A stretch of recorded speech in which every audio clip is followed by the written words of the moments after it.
मैंने अपनी इस लैंड को डेवलप करना शुरू किया और इसमें थोड़े थोड़े प्लांट लगाने शुरू किए। कुछ भी नहीं ला रहे हैं बाहर से, सारा कुछ आपके यही है। इवन दो इसका जो वेस्ट बचेगा इसको भी मैं यही यूज़ करता हूँ।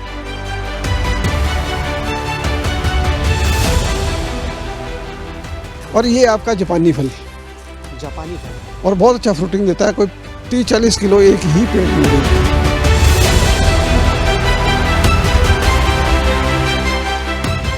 इसमें मैं हर साल 130 से ऊपर फल और अनाज देता हूँ। 130 वैरायटीज, अलग अलग फल।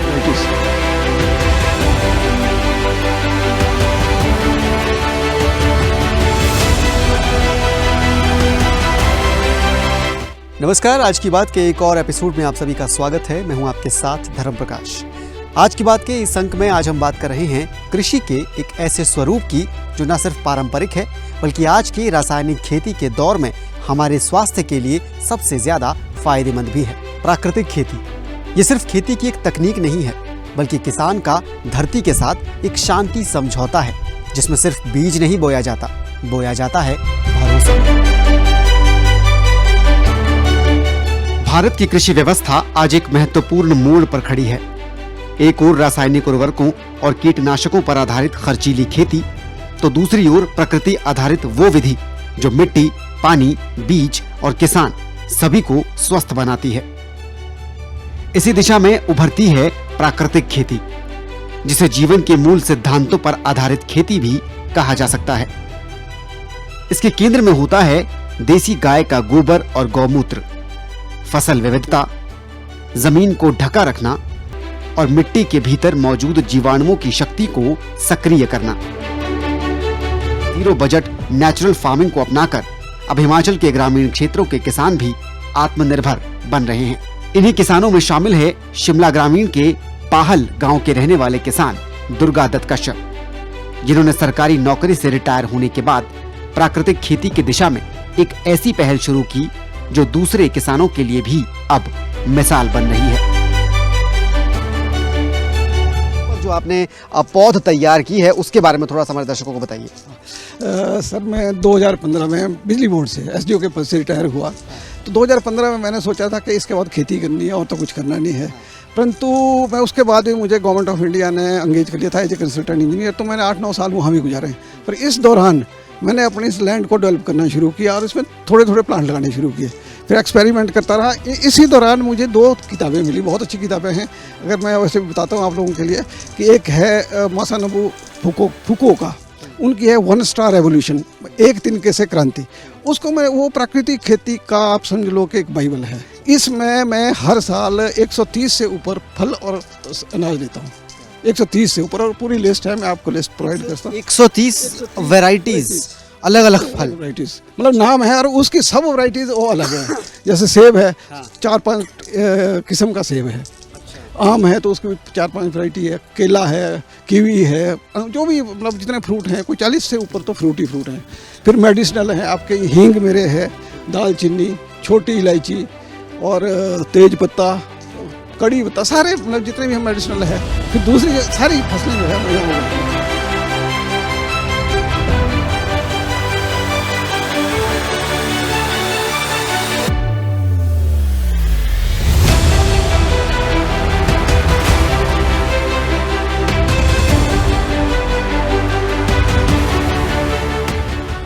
बाहर से आपने कुछ नहीं लाना है। सबसे बड़ा फायदा है कि आपका जीरो बजट है। ये कुछ भी नहीं ला रहे हैं बाहर से, सारा कुछ आपके यही है। इवन दो इसका जो वेस्ट बचेगा इसको भी मैं यही यूज़ करता हूँ। इवन दो मैं देखो, आप यहाँ पीछे को देखेंगे तो मैंने कांटे भी है, देखो पीछे को, ये जो कांटे और जो दूसरी झाड़ियाँ हैं उनको यहीं सड़ा देता हूँ मैं इसको, और इससे ही मैं खाद तैयार करता हूँ। ये है एवोकाडो। एवोकाडो भी फ्रूट बहुत मार्केट में बहुत, एवोकाडो तो बहुत महंगा फ्रूट अभी तक आया नहीं। उसका पेड़ ये मैंने सीड से तैयार किया है। सीड से इसका पौधा तैयार किया। 10 थे और 10 में से एक ही सर्वाइव किया है अभी। क्या आइए, एवोकाडो और ड्रैगन फ्रूट तो बहुत मॉडर्न टाइम के बहुत कीमती फ्रूट्स में शुमार हैं। सब्जियों से लदा हुआ था पिछले सीजन में, अब तो ये बेलें सूखने के कगार पे है। औला, हरड़ा, बेड़ा, और तीनों मेरे पास है यहाँ। और ये मुझे लगता है कि पूरे इलाके में शायद आप इकलौते हैं जो इस तरह के वो नहीं कहता, मेरी नॉलेज में तो है नहीं कोई इस तरह का होगा, और शायद नॉलेज में नहीं है। नहीं होगा। तो मैं और बताता हूँ आपको, अब मैंने एज ए FD बच्चों के लिए या अपने बच्चों के लिए FD के रूप में चंदन लगाया है यहाँ, चंदन। और मेरे अभी कोई 20 प्लांट के करीब चले हैं और 200 प्लांट लगाने का टारगेट है। ये मैंने आज से कोई 10-15 साल पहले एक्सपेरिमेंट बेस पे लगाए थे 2 पौधे। एक लाल चंदन है और ये इसके पीछे जो बड़ा पेड़ है ये सफ़ेद चंदन है। ये मैंने एक्सपेरिमेंट किया था कि हमारे यहाँ चंदन हो सकता है या नहीं हो सकता है। जब ये दोनों पौधे सक्सेस हुए उसके बाद मैंने फिर इसकी क्वांटिटी बढ़ानी शुरू की, और अब तो कुछ टाइम में मेरे अपने सीड तैयार हो रहे हैं। देखो आप अगर ध्यान से देखेंगे तो अपना सीड तैयार, तो इसमें तो वो भी दिख रहा है, मतलब बीज भी दिख रहा है।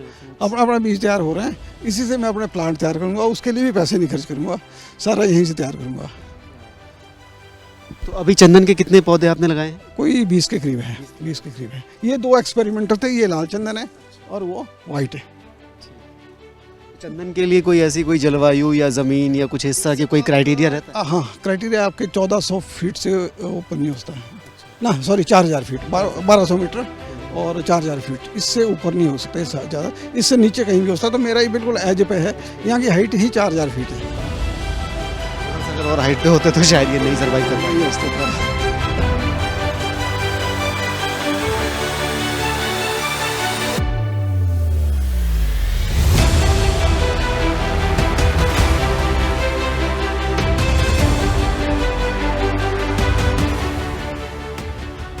भारत सरकार प्राकृतिक खेती को भविष्य की टिकाऊ कृषि मानकर इसे एक राष्ट्रीय अभियान के रूप में बढ़ावा दे रही है। इसे लेकर विभिन्न तरह के जागरूकता अभियान भी भारत सरकार की तरफ से चलाए जाते हैं और जमीनी स्तर पर किसानों के साथ सीधा संवाद स्थापित करते हुए किसानों को प्राकृतिक खेती को लेकर जागरूक किया जाता है। भारतीय प्राकृतिक कृषि पद्धति को परंपरागत कृषि विकास योजना के तहत विशेष समर्थन दिया गया है। किसानों को प्रशिक्षण, प्रदर्शनी, मॉडल और प्राकृतिक खेती के इनपुट किट उपलब्ध कराए जा रहे हैं। नर्मदा, यमुना और अन्य नदियों के किनारे प्राकृतिक खेती पर आधारित घाट परियोजनाएं शुरू की गई हैं ताकि रसायन मुक्त खेती को बढ़ावा मिल सके। कई राज्यों में किसान उत्पादक संगठन भी बनाए जा रहे हैं ताकि प्राकृतिक खेती के उत्पादों का ब्रांडिंग और बेहतर बाजार मूल्य मिल सके। प्रधानमंत्री खुद भी कई बार प्राकृतिक खेती को राष्ट्र की आवश्यकता बताकर किसानों को इसके बारे में प्रेरित कर चुके हैं। अगर मेरे 200 प्लांट सक्सेस हो जाते हैं तो बच्चों के लिए 10 करोड़ रुपए की FD है, और इसी जंगल में। और आप हैरान होंगे, ये ज़मीन ऐसी, देखो, देखिए आप नीचे देखिए, पत्थरों के बीच में है। अगर ज़मीन ढंग की भी होती तो भी कुछ करता है, बिल्कुल टोटल पत्थर है। तो वो बोलते हैं कि हम लोग, पहले लोग हमारे पास आते थे कि ये हम क्रॉप की कैसे बढ़ाएं, कौन से केमिकल डालें, कौन सी खाद डालें और कौन सा वो करें उसमें। आजकल लोग इसलिए आते हैं कि फसल तो हम उगा रहे हैं, जैसे अंगूर ही आपका, इसकी शेल्फ लाइफ कैसे बढ़ती है, उसके लिए कौन सा केमिकल है। तो हमारे सारे के सारे फल, सब्जियां, दालें सारे के सारे केमिकल युक्त हैं। इस वजह से अब लोग, किसान चाह रहा है कि केमिकल्स इस्तेमाल हों ताकि प्रोडक्टिविटी बढ़े और उसी से बचने की ज़रूरत। बिल्कुल बिल्कुल। अब लोगों को केमिकल छोड़ के प्राकृतिक खेती पे आना पड़ेगा अगर वो अपनी आने वाली पीढ़ियों को बचाना चाहते हैं। आप अपनी से, अब देखो मैं 70 साल का हूँ, अभी तक भगवान की दया से कोई टेबलेट नहीं है। तो शायद इसी प्राकृतिक उसकी वजह से होगा, क्योंकि मैं बाहर से कुछ नहीं खरीदता हूँ। मैं सारे का सारा हाँ, वो तो नजर ही आ रहा है आपको। यही हो जाता है मेरा गुजारा, हमारा पूरी परिवार का गुजारा यही हो जाता है। ठीक है। सरकार की तरफ से अगर आप सुभाष पालेकर अभियान को लेके चलें या फिर प्रदेश सरकार की प्राकृतिक खेती को लेकर योजनाओं की बात करें, केंद्र की बात करें, तो गवर्नमेंट के जो इनिशिएटिव हैं, एफर्ट्स हैं किसानों को नेचुरल फार्मिंग की तरफ मोटिवेट करने के, वो आपको कितने काफ़ी लगते हैं या आपको लगता है कि अभी भी ज़रूरत है इसकी? नहीं, बहुत बहुत बहुत अच्छा सवाल है आपका ये, कि गवर्नमेंट के जो स्टेप है, सेंट्रल गवर्नमेंट हो या हिमाचल गवर्नमेंट है, ये प्राकृतिक खेती के ऊपर इतना अच्छा काम कर रहे हैं। और मैं तो काफ़ी इनके प्रोग्राम में जाता हूँ, उनके साथ क्या बोलते हैं, लिंक्ड हूँ। तो गवर्नमेंट को ये इतना अच्छा स्टेप है और गवर्नमेंट को ये थोड़ा सा और बूस्ट करना चाहिए। अभी भी काफ़ी कर रहे हैं, देखो लोगों को फाइनेंशियल एड दे रहे हैं, टेक्निकल असिस्टेंस दे रहे हैं, ट्रेनिंग दे रहे हैं। ये तो लोगों को तो हमें अवेयर करना ही पड़ेगा। जब तक आपके अंदर से, किसानों के अंदर से आवाज़ नहीं आएगी तो वो इस तरफ डाइवर्ट नहीं होंगे। अच्छा, नंबर 2, हमारे यहाँ पर्टिकुलर गोभी और टमाटर को छोड़ के यहाँ लोग केमिकल यूज़ कम करते हैं। वो जो हमारी ट्रेडिशनल खेती है उस पर आधारित हैं सारे के सारे। उसको थोड़ा सा मॉडर्नाइज करना पड़ेगा, उसकी क्रॉप की आपको कैसे बढ़ाएं उसकी पैदावार कैसे बढ़ाएं। उसके लिए लोगों को थोड़ा सा जागृत करना पड़ेगा और उसके लिए किसानों को खुद आगे आना पड़ेगा। मैं तो खुद अपने उससे सीखता हूँ, सारा कुछ खुद किया है, परंतु लोगों को आना पड़ेगा।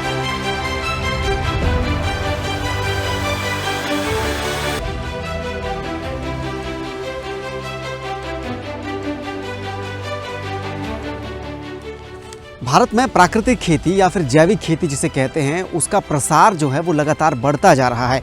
हालांकि जो संपूर्ण कृषि भूमि है देश भर की, उसका ये मात्र बहुत छोटा सा हिस्सा है, लेकिन इसकी तरफ प्रगति जो है वो लगातार बढ़ रही है और ये बढ़ते हुए नज़र भी आ रही है। भारत सरकार के अगर ताज़ा आंकड़ों की बात करें तो साल 2023-24 में देश की करीब 4.5 मिलियन हेक्टेयर भूमि पर प्राकृतिक खेती होती है, या पूरी तरह से होती है या फिर ये कन्वर्जन की प्रक्रिया में है, यानी कि धीरे धीरे इसमें प्राकृतिक खेती का प्रसार बढ़ रहा है। कुछ राज्य जिसमें मध्य प्रदेश है, राजस्थान है, महाराष्ट्र है, ये राज्य ऐसे हैं जहां पर प्राकृतिक खेती को लेकर बहुत सजगता किसानों में नजर आती है। अन्य राज्यों में भी किसान लगातार प्राकृतिक खेती अपना रहे हैं, लेकिन ज़्यादातर अभी भी जो रासायनिक खेती की मार है फसलीकरण पर, वो नज़र आती है और उसको लेकर किसानों का जो रुझान है वो पूरी तरह से बदल नहीं पाया है। और इसी को बदलने के लिए सरकारें अपने अपने स्तर पर लगातार प्रयास करती नजर आ रही है।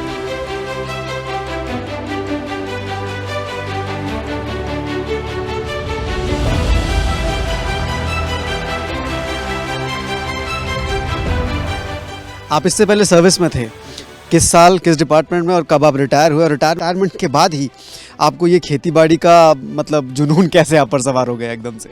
नहीं, कुछ तो करना था रिटायरमेंट के बाद। मैं बिजली बोर्ड से रिटायर हूँ, तो कुछ तो करना था। और एक्चुअली मैं जिस दिन रिटायर हुआ उसके सेकंड डे ही मुझे गवर्नमेंट ऑफ इंडिया एक अंडरटेकिंग, उनकी नवरत्न कंपनी है, उसमें मेरे को जॉब मिल गई थी। तो और साथ में HP ट्रांसमिशन कॉरपोरेशन जो है, उसमें इन दोनों डिपार्टमेंट में मैं पैरेलल 2 साल तो पैरेलल ही रहा, दोनों जगह कंसल्टेंट इंजीनियर रहा हूँ। फिर मैं वहाँ से रिज़ाइन करके आया हूँ लास्ट में, 2022 की बात है शायद, ये मैं रिज़ाइन करके आके कि मैंने अब करनी खेती है और सर बहुत हो गई जॉब, तो इसलिए मैं खेती की तरफ अग्रसर हुआ। और खेती एक ऐसी चीज़ है, देखो ना, कुछ भी नहीं लेना पड़, हम जैसे परिवार है तो बाहर निकलते हैं तो आपको 5 मिनट में कोई ना कोई सब्जी के लिए कुछ ना कुछ मिल जाता है, आपको कहीं जाने की जरूरत नहीं। और केमिकल नाम की कोई चीज़, और इवन तो मुझे तो यहाँ दूसरे जो हमारे गौमूत्र के बनाए होते हैं हमने, वो डालने की जरूरत नहीं पड़ती, कोई कीटाणु है ही नहीं कोई भी, मतलब 1% भी कोई बीमारी यहाँ पौधों में है।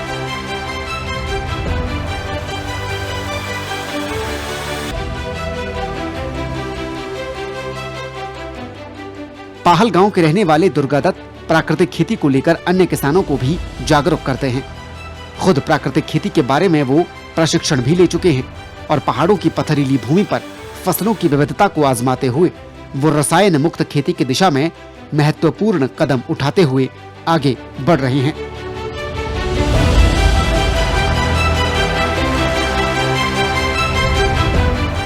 तो घर के आसपास खेतों की अगर बात छोड़ भी दें तो घर के आंगन में भी बहुत सारे जो प्रोडक्ट्स हैं, बहुत सारी जो फसलें हैं, वो सर ने यहाँ पर लगा रखी हैं। और अच्छी बात और सबसे बड़ी बात कि नेचुरल फार्मिंग, प्राकृतिक खेती के सारे तकनीकों का, तरीकों का इस्तेमाल करते हुए, यानी कि पूरी तरह से स्वास्थ्यवर्धक और सेहत के लिए जिससे कोई नुकसान नहीं है, बिल्कुल फ़ायदेमंद है। क्या क्या फसलें यहाँ पर हैं जो आपने घर के आंगन में ही उगा रखी हैं, और जैसे कि आपने बताया कि 100 से ज़्यादा आपने यहाँ पर फसलें लगा रखी हैं, यहाँ पर क्या क्या लगा हुआ है? मैं आपको बताता हूँ, यहाँ शुरू करते हैं, यहाँ से ये आपका देखो, ये तो आपका गुलाब है, ये बेल पत्ता जिसको होते हैं बिल, ये बिल का पत्ता है। ये देखिए तुलसी है, इसके साथ ये इंसुलिन का प्लांट है, ये इंसुलिन का बंच है, शुगर के लिए बहुत अच्छी मेडिसिन है। उसके बाद ये आपको दिखाता हूँ, ये आपका पत्थर चट्टा है, जो पत्थर चट्टा पथरी वाला, पथरी के लिए यूज़ करते हैं। ये पीछे केले का बंच है, ये देखिए गलगल लगे हैं, इसके साथ परली साइड सेब का वो है, पौधा है, और केले के साथ ही सेब लगा रहा है। देखिए साथ ही है, और ये फ्रूटिंग पे है, फ्रूट देता है। ये सेब का है आपका, ये आपका जो ये बेंच है ये पुदीने का है। यहाँ आजकल ऑफ सीजन की वजह से देखो पुदीना दिख रहा होगा आपको, पर पुदीना कम है ठंड की वजह। अब आइए आप, ये आपकी मूली है, ये आपका सौंफ है, मीठी सौंफ, और मीठी सौंफ अपनी हो जाती है, सारा गुजारा अपना है। ये आइए इधर पालक है, और ये आपका जापानी फल, और बहुत अच्छा फ्रूटिंग देता है। कोई 30-40 किलो एक ही पेड़ में लगे होते हैं। कितने साल का पेड़ होगा ये? ये कोई 6 साल का पेड़ है, 6 साल। ये आपका चेरी है, बहुत अच्छी, मतलब ये भी डट के फ्रूटिंग दे रहा है कई सालों से। ये चेरी का प्लांट है। ये देखो आपका, ये लेमन ग्रास है, ये सारी लेमन ग्रास है। और यहाँ मैंने एक्सपेरिमेंटल हींग का पौधा लगाया है। हींग का पौधा? हींग का पौधा है, ये 5-6 इंच हो चुका है, 2 साल का है, 2 बार टूट चुका पर उसके बाद सर्वाइव कर चुका।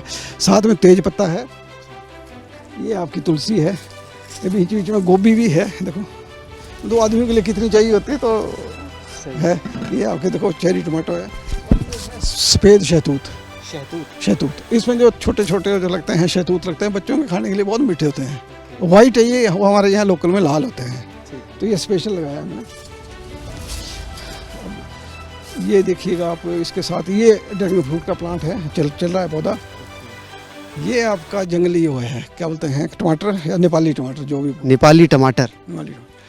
इसको आप एज ए टमाटर यूज़ कर लो, चटनी बना लो, कुछ ही बना लो, बहुत वो है, सॉलिड है। इधर को आपका फिर ड्रैगन फ्रूट है, ये सारा ड्रैगन फ्रूट है। अच्छा, वो ड्रैगन फ्रूट है? ये भी ड्रैगन फ्रूट है, ये भी देखो यहाँ तैयार हो रहा है ड्रैगन फ्रूट, ये भी ड्रैगन फ्रूट है। ये दालचीनी का पौधा है, ये देखो दालचीनी का। और ये झाड़ जो है, झाड़ी है, ये मीठा करेला, इसकी सब्जी बनती है।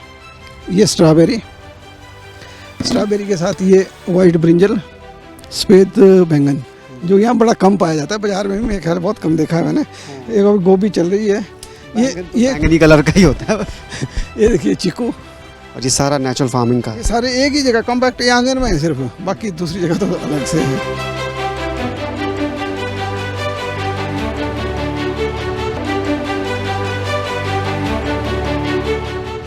प्राकृतिक खेती में 4 मुख्य स्तंभों पर काम किया जाता है: जीवामृत, बीजामृत, आच्छादन यानी मल्चिंग और वफसा यानी मॉइस्चर बैलेंस। जीवामृत में गोबर, गौमूत्र, गुड़, बेसन और मिट्टी से तैयार घोल शामिल है, जो मिट्टी में मौजूद जीवाणुओं को सक्रिय बनाता है। ये पौधों को आवश्यक पोषक तत्व प्राकृतिक रूप से उपलब्ध कराता है। इसके अलावा बीजामृत बीजों को रोगमुक्त करने का प्राकृतिक तरीका भी है, जिससे रासायनिक बीज के उपचार की जरूरत खत्म हो जाती है। आच्छादन वो प्रक्रिया है जिसमें खेत की मिट्टी को सूखे पत्तों, घास या अवशेषों से ढका जाता है, ताकि नमी बनी रहे और खरपतवार खुद ही नियंत्रित हो सके।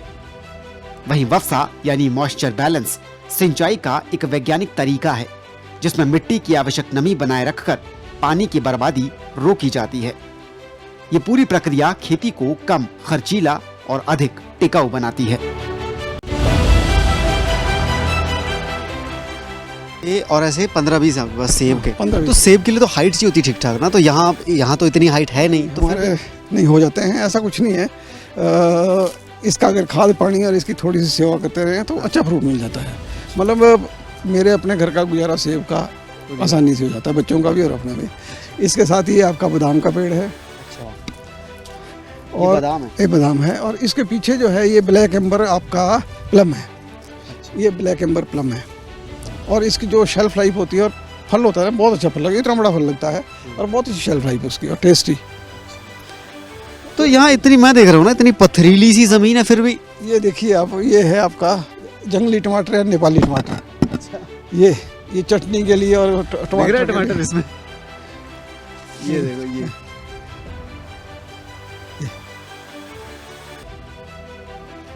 और ये लदा होता है पेड़, आजकल थोड़ा सा कम लगे हैं इसमें, नहीं तो बहुत मतलब टमाटर का गुजारा आपका बड़ा मस्त। अब देखो यहाँ पीछे देखो आप, ये आपका हुगल कल्चर मेथड से मैंने यहाँ लकड़ी, देखो लकड़ी दिख रही होगी, लकड़ियाँ, क्रॉप वेस्ट, सारा वेस्ट मैंने यहाँ डंप करके रखा, और उसमें देखो ये आपका पपीते के पौधे लगा दिए हैं, देखो पपीते के पौधे चले हैं। ये आप बार बार ये जो हुगल कल्चर आप शब्द यूज़ कर रहे हैं, मेथड, ये क्या मेथड एग्जैक्टली है और इसका क्या फ़ायदा होता है? ये है क्या टेक्निक? इसमें हमारी जितनी भी वेस्ट लकड़ी है ना, उसको ज़मीन के नीचे आप डंप करके, और उसके ऊपर मिट्टी और दूसरी चीज़ें डाल के अगर हम उसमें क्रॉप लेते हैं, तो एक तो उसमें पानी की बड़ी कम जरूरत पड़ती है, क्योंकि वो लकड़ियाँ गिली रहती है, और बाद में वो लकड़ियाँ सड़ने के बाद वो खाद का काम करती है। सिर्फ लकड़ी की बात होती है? हाँ, लकड़ी वेस्ट, जितनी भी वेस्ट वुड, जंगली वुड जो भी आपके पास है, उसको सारा डंप करो। कांटे हैं, आप जंगल में कांटे काटते हैं, अपने हैं लोग, जाते हैं लोग, उसको एक जगह डंप करके तो 1-2 साल के बाद वो आपका खाद का काम करेगा।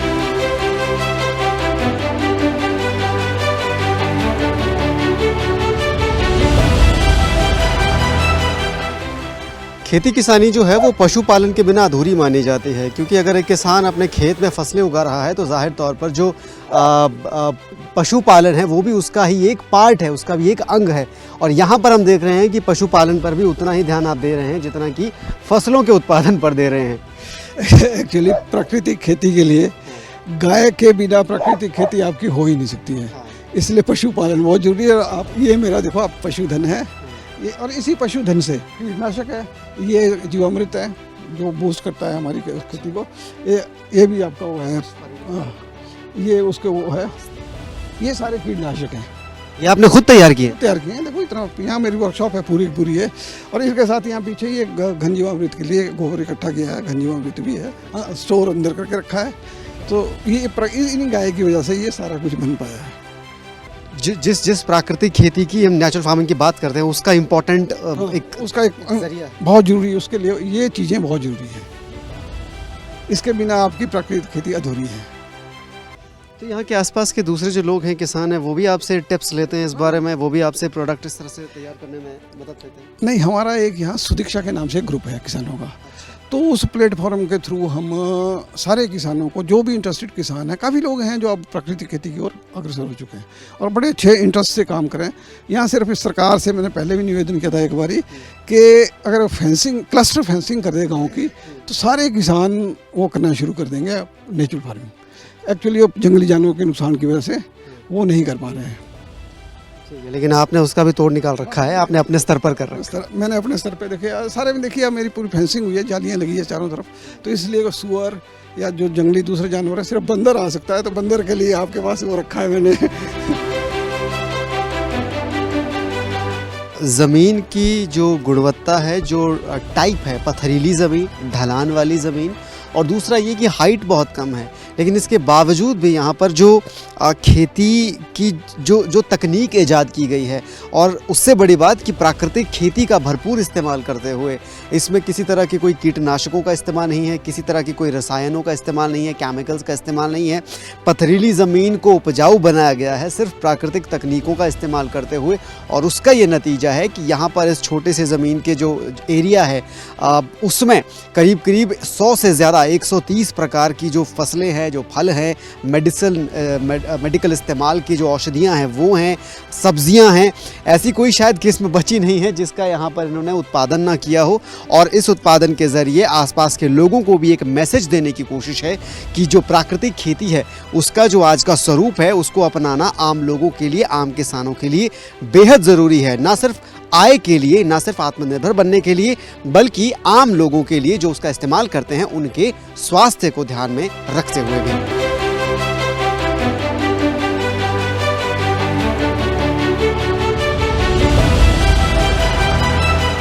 मोरिंगा क्या होता है जिसके ये पेड़ है? मोरिंगा ये मेडिसिनल प्लांट है, इसका आप देखो तो यूट्यूब पे आप इसको खंगाल के ना, पर इस कम से कम 300 बीमारियों का इलाज है इसमें। इसका पत्तियों का पाउडर बनता है, बाजार में कोई 1000 या 1500 रुपये किलो मिलता है पत्ती सुखा के, और वो कोई आम आदमी भी खाए 1 चम्मच रोज़ तो 50 बीमारियाँ दूर हो जाएगी आपकी। इवन दो जो कैंसर के लिए विटामिन B12 चाहिए होता है वो भी इसमें है। तो ये जो प्रोडक्ट इससे निकलते हैं, इन प्रोडक्ट्स को आप आगे कहाँ, मतलब क्या करते हैं उनका? सेल तो आप करते नहीं, क्योंकि आप उस हिसाब से आजीविका के लिए तो ये करते नहीं है, तो शौकिया एक तरह से आपका है। नहीं, मैं अपने लिए यूज़ करता हूँ। ये ग्रीन टी में ही पड़ता है, वैसे भी इसका सूप बना के पी लो, और पाउडर वैसे खा लेता हूँ। मैं तो यूज़ अपने फैमिली और अपने लिए यूज़ करता हूँ। बाकी कोई जैसे जिसको नॉलेज है तो यहाँ से पत्तियाँ ले जाते हैं वो। तो यहाँ पे जो ये बांस का हम देख रहे हैं, ये भी आपका उगाया है या ये? नहीं, मेरा उगाया हुआ है बांस। ये मैंने एक्सपेरिमेंटल लगाया था, फिर बाद में ये खेत डेवलप किया तो मैंने इसको उखाड़ा नहीं, फिर रहने दिया, मैं चलने दो इसको, कोई बात नहीं है, चलेगा। ज़्यादातर पेड़ पौधे आपने यहाँ पर फसलें ऐसी तैयार की हैं जो एक्सपेरिमेंट के तौर पर करी हैं, लेकिन वो बाद में सक्सेसफुल हो गया तो उसको आपने और ज़्यादा।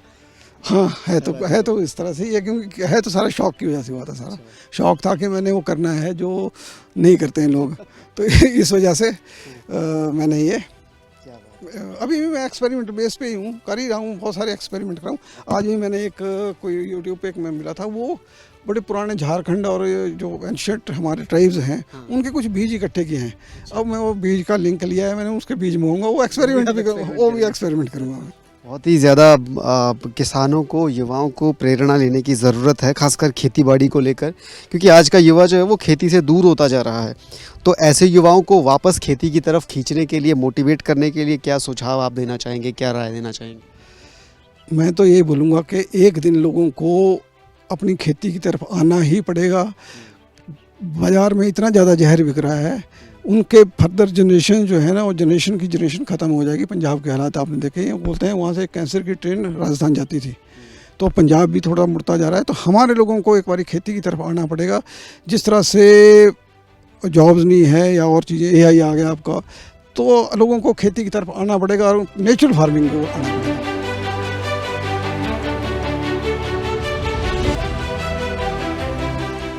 प्राकृतिक खेती केवल खेती का एक तरीका नहीं बल्कि एक आंदोलन है, धरती को पुनर्जीवित करने का, खेती को लाभकारी बनाने का और उपभोक्ताओं को सुरक्षित भोजन देने का।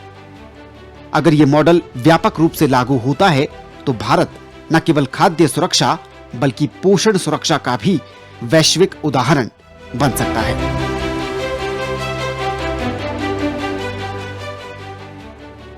भारत में प्राकृतिक खेती एक बढ़ती हुई प्रवृत्ति है, लेकिन अभी भी इसमें स्थिरता लाने के लिए लंबा रास्ता तय करना बाकी है।